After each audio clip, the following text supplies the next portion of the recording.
Est-ce que la France continue de fournir des armes à Netanyahou? Avez-vous, monsieur le ministre, la certitude qu'aucun composant militaire français n'est utilisé à Gaza dans aucun crime de guerre qui est commis? Et quand allez-vous décréter l'embargo sur les armes? De Gaulle l'a fait, Emmanuel Macron doit le faire.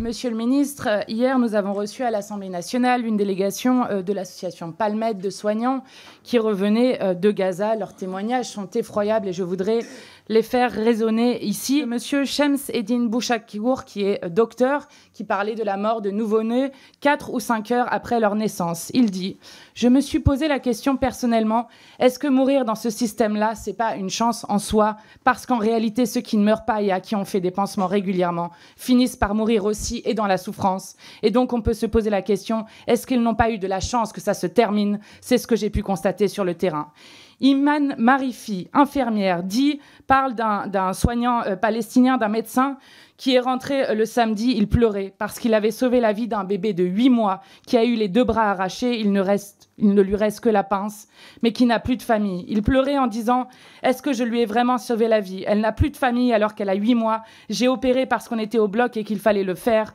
Mais après, je me suis dit « Qu'est-ce que j'ai fait? Est-ce que je n'aurais pas dû la laisser mourir ?» Voilà comment parlent des soignants. Ils sont rentrés il y a une semaine. J'ai entendu que le président de la République, Emmanuel Macron, venait de demander à Netanyahou la fin des opérations israéliennes. Il est trop tard pour juste demander, monsieur le ministre. Il est minuit moins une pour le peuple palestinien et pour la paix. Ces 10 dernières années, la France a livré pour plus de 200 millions d'euros d'armes à Israël. Est-ce que la France continue de fournir des armes à Netanyahou? Avez-vous, monsieur le ministre, la certitude qu'aucun composant militaire français n'est utilisé à Gaza dans aucun crime de guerre qui est commis? Et quand allez-vous décréter l'embargo sur les armes? De Gaulle l'a fait, Emmanuel Macron doit le faire. Pour ce qui est des armes, je reviendrai pour vous donner un chiffre, parce que je n'ai pas le chiffre ici, mais je le ferai en transparence si vous le souhaitez.